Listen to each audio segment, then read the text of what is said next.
Ó Espírito Santo de Deus, nós te invocamos agora para que tu faças a morada dentro do nosso coração, como foi a tua promessa, a fim de que nós vivamos na tua luz, para que nós tenhamos o teu entendimento, para que nós tenhamos a tua sabedoria.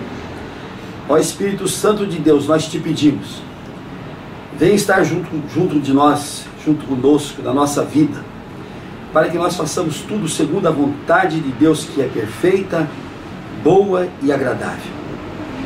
Ó Espírito Santo de Deus, a tua promessa é de que tu serás as lâmpadas para o nosso pé e serás a luz para o nosso caminho. Então vem nos iluminar, para que o nosso pé não pise em falso. Vem iluminar nosso caminho para que nós possamos seguir a trilha da tua vontade, ó Espírito Santo de Deus. E a tua promessa é de que o Espírito Santo vai nos instruir, vai nos ensinar o caminho por onde devemos passar. Está escrito que Ele nos guiará com os seus próprios olhos. Vem, Espírito Santo de Deus, cumprir essas promessas em nossa vida. Nós te pedimos em nome do Senhor Jesus. Os que creem digam amém. Amém. Assim seja. Assim seja. Vamos invocar agora o Senhor Jesus. Todos digam comigo, Senhor Jesus, nós declaramos que estamos reunidos aqui agora no teu nome. E tu disseste que quando 2 ou mais pessoas estivessem reunidas no teu nome, tu estarias no meio deles. Vem estar no nosso meio, Senhor Jesus. Nós te pedimos no teu santo nome. Sintamos agora a presença de Jesus na nossa vida. Sintamos agora a presença de Jesus ao nosso lado. Sintamos a presença de Jesus agora junto de nós, fazendo com que nós tenhamos força, energia, vigor, coragem para nós vencermos as dificuldades dessa vida.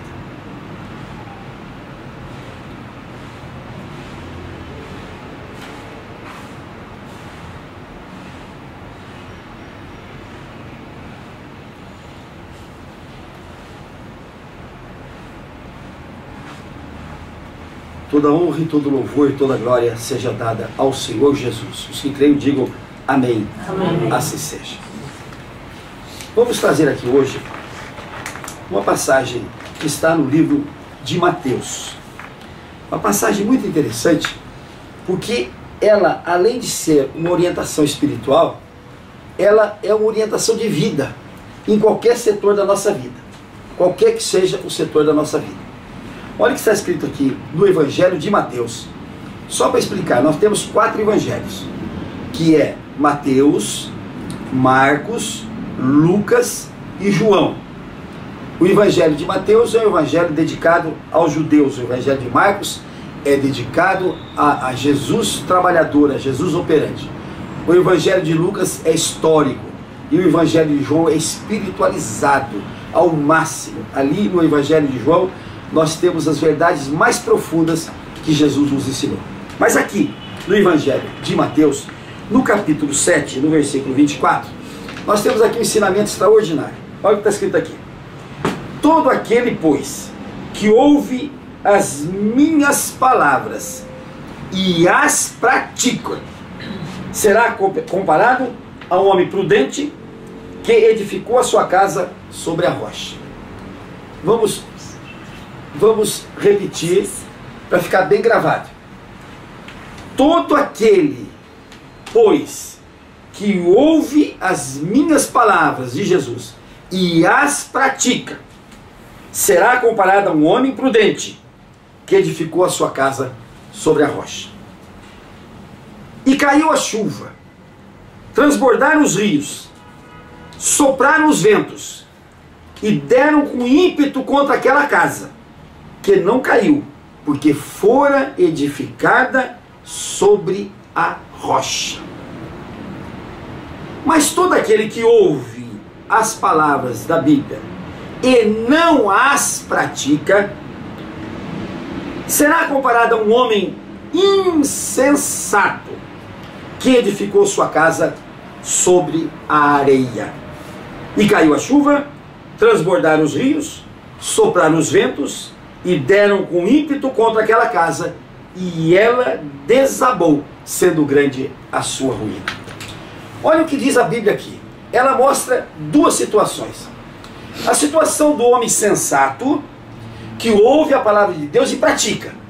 Vou insistir. Do homem sensato, que ouve a palavra de Deus e pratica a palavra de Deus. Do outro lado, o homem insensato, que ouve a palavra de Deus e não a pratica. O que acontece com o homem sensato, que ouve a palavra de Deus e pratica? É como se ele tivesse construído a casa dele sobre a rocha.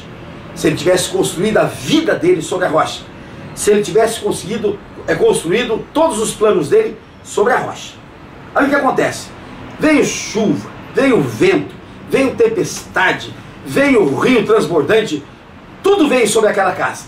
Mas como ela estava em cima da rocha, ela aguentou firme e venceu.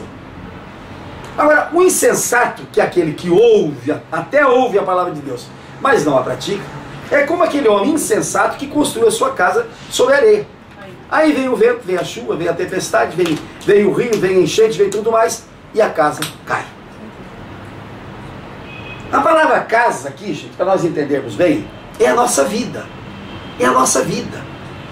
Nós temos de ser como aquele engenheiro cuidadoso, aquele engenheiro que é profundo, que vai construir uma casa e faz os seus alicerces de maneira forte e profunda, de maneira inabalável. É assim que nós temos de fazer. E para nós construirmos a nossa casa de vida, a nossa casa espiritual, a única rocha sobre a qual nós podemos colocar a nossa casa é a rocha chamada Jesus Cristo, com sua palavra, com o seu ensinamento e com o seu amor para conosco. Vejam essas duas situações. Numa, a Bíblia chama de um homem sensato. Noutra, chama de um homem insensato. O sensato, ele ouve a palavra de Deus e pratica. Porque o grande mal do homem é ouvir a palavra de Deus de vez em quando, ouve até de maneira superficial. Tem igreja até que tem um folhetinho, um domingo, para você seguir aquela palavra. Alguém lê lá e a pessoa nem presta atenção. Esse é insensato, porque ele não constrói não constrói a casa dele sobre a rocha que é a palavra de Deus, que é Jesus Cristo. Ele constrói a casa de maneira insensata sobre a areia. E qual é o resultado? O resultado é que o sensato tem a vida dele, tem a casa dele inabalável, e o insensato, que é aquele que ouve e não pratica, tem a sua casa construída sobre areia, e não foi a ruína da vida dele. Aí a gente vê muita gente ligando, muita gente se debruçando no telefone e contando a ruína de sua casa. Esses telefonemas que eu recebo me dão um quadro, me mostram a situação daqueles que estão construindo a sua casa sobre areia. Ouviram falar na palavra de Deus, sabe que existe uma Bíblia, sabe que existe uma igreja, sabe que existe um livrinho que ensina todas essas coisas, mas não abre, não lê. De vez em quando abre lá no Salmo 23 ou no Salmo 91, mas lê aquilo superficialmente, mas não vive a palavra de Deus, não pratica a palavra de Deus. E Deus quer que a gente pratique a palavra dele. Deus quer que a gente viva pela fé. O que é viver pela fé? É a gente crer nisso aqui. É a gente crer nisso aqui. A gente passa a vida da gente inteira dizendo, mas isso aí é coisa de... não tem valor, isso aí é coisa de beata. Diz, mas eu não acredito nisso. Então vai viver a vidinha, vai construir a casinha dele na beira do riacho, na beira da enchente, vai construir a casinha dele na areia, vai construir a casinha dele onde ela vai ruir. E nós temos visto frequentemente as casas das pessoas arruinadas, colocadas no chão. Essa madrugada, devia ser umas 4 horas, eu recebi um telefonema de um homem. Até o nome dele, eu não vou dizer o sobrenome, mas vou dizer o nome dele. Chamava-se Isaac. Isaac foi uma bênção de Deus para Sara. Isaac foi um presente de Deus para Sara aos 90 anos de idade. Sara já tinha a madre fechada. Sara já não tinha mais esperança, nem mais expectativa de ter filho. E Deus deu Isaac de presente para Sara, filho de Abraão. E um dia Deus disse a Abraão: vai lá e sacrifica o teu filho no Monte Moriá. Abraão não contou farofa, se levantou, pegou o menino cedo e foi lá para o Monte Moriá. Foi para o Monte Moriá. Tanto que quando ele estava embaixo do Monte Moriá, ele disse para os servos dele: fique aqui, porque eu e o menino vamos subir para sacrificar e voltaremos. Isso é fé. Deus mandou que ele fosse lá em cima e sacrificasse o filho, a coisa mais preciosa que ele tinha, o único filho que ele tinha com Sara. E ele vai, ele obedece a Deus, ele sai de lá, obedece a Deus. Aliás, Abraão é um símbolo de fé, porque ele estava na casa do pai e Deus disse para ele: Abraão, pega a tua família e vai embora para um lugar que eu vou te mostrar. Abraão não perguntou para ele: onde que é a lua? Aonde o Senhor vai me mandar? O que que tem lá para eu usufruir? Abraão simplesmente catou as coisas, se levantou e saiu em direção à terra que Deus havia de mostrar. Isto é viver pela fé. Isto é viver por intermédio de Cristo, que Ele nos manda, Ele nos diz, Ele nos orienta, Ele nos mostra, e nós, como diz na linguagem equina, nós mordemos o freio, né? Sabe o que é morder o freio? É aquele cavalo rebelde, que está com o freio na boca, mas está mordendo o freio, não aceita aquele freio, não quer aquele freio, né? E empina, e sai de lado, e sai de banda, e joga o cidadão fora dele. Nós mordemos o freio, nós não queremos aceitar a presença de Deus na nossa vida, mandando em nós, determinando em nós. Aqui, o homem prudente, o homem sensato é aquele que obedece a palavra de Deus, pratica a palavra de Deus, estuda a palavra de Deus. Este tem a casa, tem a vida construída na rocha. Este tem a vida firme. Pode o mundo inteiro virar contra ele, mas ele vai vencer. Pode as tempestades da vida todas caírem sobre ele, mas ele vai vencer. Pode tudo parecer o caminho da morte, mas ele vai vencer. Pode tudo parecer derrocada, mas ele tem a vitória garantida pelo Senhor Jesus. É muito mais fácil, gente, muito mais fácil a gente viver por intermédio de Jesus, ou seja, a gente arrancar das nossas costas o fardo e jogar nas costas dele. Não, como é que eu faço isso? Mas ele diz: se você está aflito, se você está angustiado, se o seu fardo é muito pesado, vem a mim, e eu pegarei o teu fardo, e colocarei sobre você um fardo leve e suave. Gente, eu acho o Evangelho uma coisa de suprema inteligência. Não é coisa de beata, não é coisa daquelas velhas com véu branco com fita vermelha no pescoço que nós aprendemos a conhecer quando era criança. Não, não é daquelas beatas que fica puxando o terço e orando sem cessar. Não, o Evangelho é coisa de gente inteligente,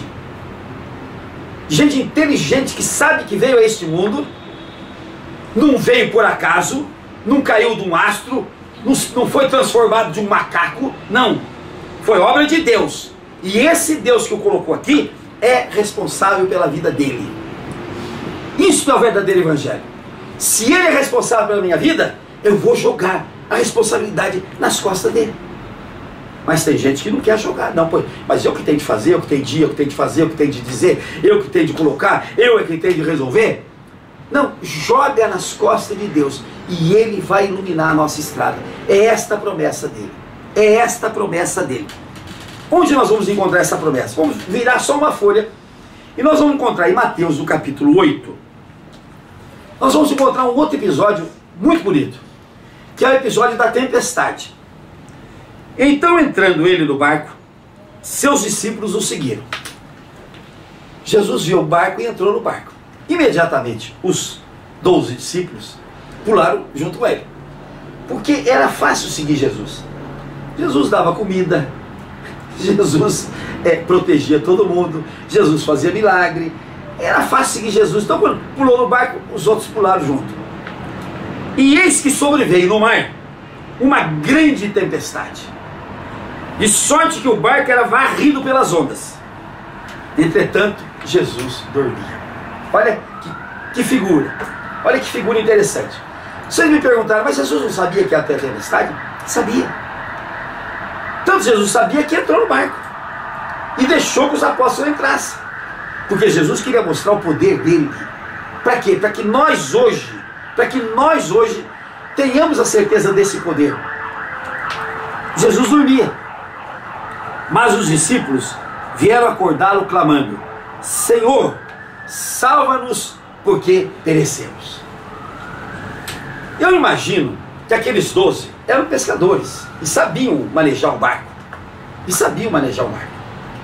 Mas a tempestade era tanta que a força deles, a ciência deles, a sabedoria deles esgotou.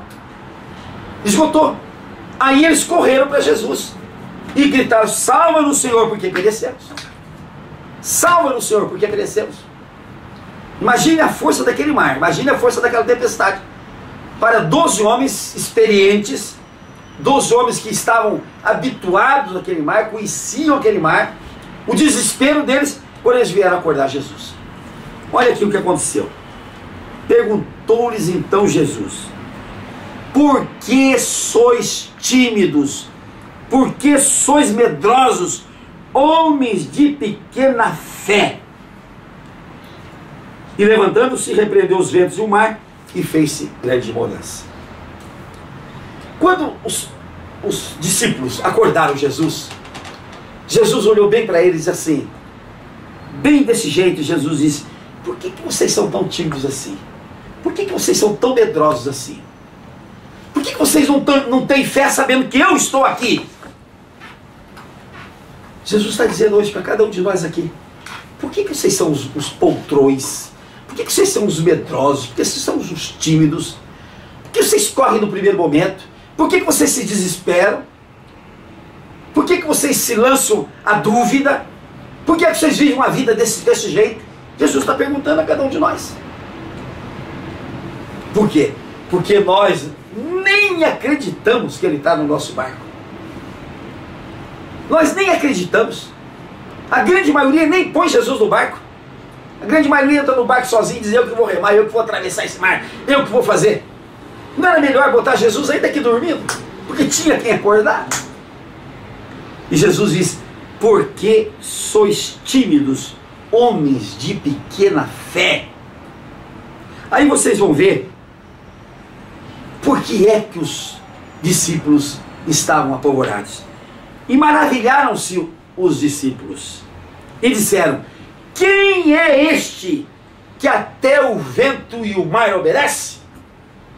Então, até aquele instante, até aquele momento, os discípulos viviam com Jesus, estavam com Jesus, corriam atrás de Jesus, estavam ouvindo os ensinamentos de Jesus, mas não conheciam o poder de Jesus, que é o que acontece com a maioria do povo. Vive uma vidinha sem Jesus, e quando precisa de Jesus não crê no poder dele, não chama, não vem. Aí a gente vê o que? As pessoas atacadas de doença, que não são capazes de chamar Jesus, que não são capazes de crer no poder de Jesus, e amargam aquela doença, e amargam aquela dor, amargam aquela enfermidade, e pior, traz aquela enfermidade como louvor, como honra. Eu nunca vi uma pessoa falar na dor, na doença e na enfermidade com tristeza. Eu só vejo todo mundo batendo no peito: porque a minha dor, porque a minha enfermidade, porque a minha doença. É assim que a pessoa fala. E tem gente que não tem outro assunto, a não ser falar da sua dor e da sua doença e da sua enfermidade. Não tem outro assunto. Eu lembro daquele primo meu que no dia do enterro da minha mãe sentou perto de mim: oh, primo, eu estou desgraçado da minha vida, primo, dói a perna, dói aqui, dói aqui, dói aqui, dói aqui, dói aqui. Falei: ô Nelson, faz favor, Nelson, para de falar o que está te doendo, fala o que está bom em você. Nada, primo, estou morto. Quer dizer, que vida é essa? Que vida é essa? Que vida é essa? A doença é uma vergonha para nós, gente. Não tenho honra de contar a doença para ninguém, com honra, porque a minha dor, a minha doença, porque eu tenho uma pressão alta, eu tenho uma pedra no rim, eu tenho não sei o quê, eu tenho não sei o quê. E tem gente que se honra de contar até a doença do cão, dos cachorros. Entenderam como é que é? Quer dizer, a nossa vida, quando a gente constrói a nossa casa sobre a rocha, pode vir o vento que for, pode vir a tempestade que for, a casa não será abalada. E a nossa boca tem de voltar-se para Deus e dar glória a Deus. É isso que nós temos de fazer. Então, salva-nos, Senhor, porque perecemos. Nós temos de gritar isso frequentemente: salva-nos, Senhor, porque nós perecemos. Porque se a gente colocar Jesus no barco, nós não vamos perecer. Vamos ver agora o que diz o Salmo 50, que é um salmo belíssimo. Presta atenção que diz o Salmo 50. Invoca-me no dia da tua angústia. Salmo 50, versículo 15. Invoca-me no dia da tua angústia e eu te livrarei. Olha a promessa de Deus. No dia da tua angústia, no dia da tua aflição, no dia do teu problema, invoca Jesus. Ele prometeu: invoca-me no dia da tua angústia e eu te livrarei. Agora ele pede: e aí você me glorifica. E aí você me glorifica. O que acontece na nossa angústia?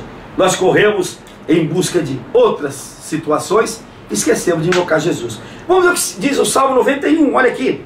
O Salmo 91, no item 15. Ele me invocará e eu lhe responderei.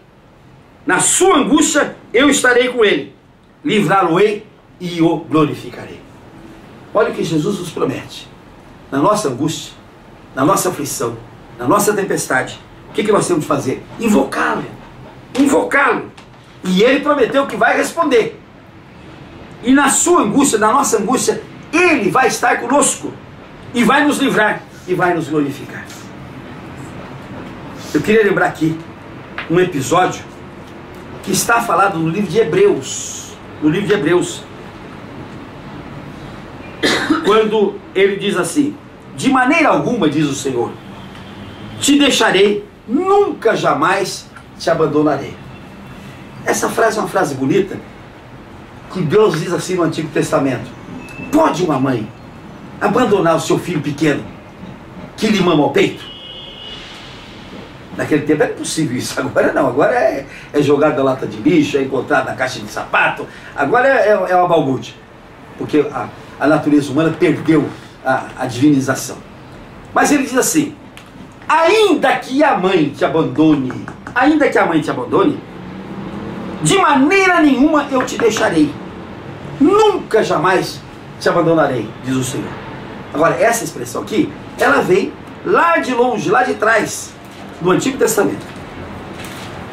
Quando Moisés termina um livro chamado Deuteronômio, em que ele já estava velho e ele estava proibido de entrar na Terra Prometida, o desespero atacou o povo judeu. O desespero atacou o povo judeu. Aí Moisés reúne o povo e Deus diz assim àquele povo: sede fortes e corajosos, não temais, nem vos atemorizeis diante dos adversários, porque o Senhor vosso Deus é quem vai convosco, não vos deixará, nem vos desamparará. Esta é a fé que nós temos de ter. Quem vai na nossa frente, é o Senhor Deus. Lembra que nós lemos aqui o Salmo 60, o que está escrito lá? Com Deus faremos proezas, porque Ele vai vencer os nossos adversários. Ele vai vencer os nossos inimigos. Esta é a fé que nós temos de ter para nós vivermos. E quando morre Moisés e Josué está de bruços chorando, Deus chega para Josué, sacode e diz: Josué, levanta, Josué, levanta, para de chorar, Moisés está morto, não adianta mais chorar. atravesse o Jordão e leve esse povo para a vitória. Olha o que manda Deus: atravesse o Jordão da tua vida, atravesse os problemas da tua vida e vai firme. Ninguém te poderá resistir todos os dias da tua vida. Ninguém pode resistir o homem de Deus. Ninguém pode resistir a pessoa com Jesus. Ninguém pode resistir à força daquele que está com Jesus. Como eu fui com Moisés, assim serei contigo. Não te deixarei e não te desampararei. Esta é a promessa de Deus para a nossa vida. Quem quiser e for inteligente, toma posse. Quem não quiser e for burro, deixa de tomar posse. Deixa de tomar posse. Eu queria que todos fossem inteligentes, de saber que este livro aqui não é livro de piegas, não é livro de piedade, não é livro de gente que puxa o terço e bota a fita vermelha no pescoço, não. Isso aqui é livro de gente inteligente, de gente inteligente. Eu custei aprender isso. Eu achava que não, que isso aqui era livro de bobageira, e no entanto agora eu vejo que quem segue este livro é bem inteligente, e nessa inteligência é que vai vencer todas as dificuldades, porque a inteligência de Deus é a inteligência de Jesus. Amém? Amém. Alguém tem alguma observação? Alguém quer fazer algum complemento? Então vamos fazer os nossos pedidos agora, né? Estendamos nossas mãos e vamos colocar diante de Jesus os nossos pedidos para hoje, para essa semana e para a nossa vida.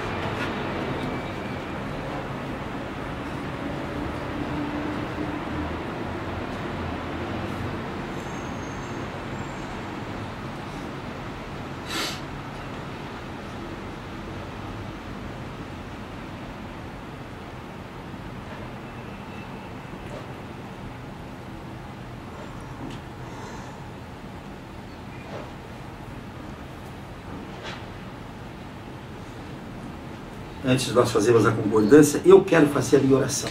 Senhor, eu te peço que essas palavras, Senhor, se realizem na vida de todos aqueles que me ouviram falar as palavras que o Senhor me inspirou na manhã de hoje. Eu quero que isso se realize na vida de cada um daqueles que creem em Ti, Senhor Jesus. Todos que creem, digam amém. Amém. Digam todos comigo: Senhor Jesus, nós concordamos com todos os pedidos que foram feitos aqui agora, se para a Tua honra e glória, e se para o bem dos que pediram. Vamos orar agora, Pai Nosso. Pai nosso que estais no céu, santificado seja o Teu nome. Venha a nós o Teu reino. Seja feita a Tua vontade, assim na terra como no céu. O pão nosso de cada dia nos dai hoje, e perdoa as nossas dívidas, assim como nós perdoamos aos nossos devedores. E não nos deixes cair em tentação, e nos livra, Senhor, de todo mal, porque Teu, Senhor, só Teu é o reino, a honra, a glória e o poder para todos sempre. Amém. Fica atrás o azeite descendo na mesa.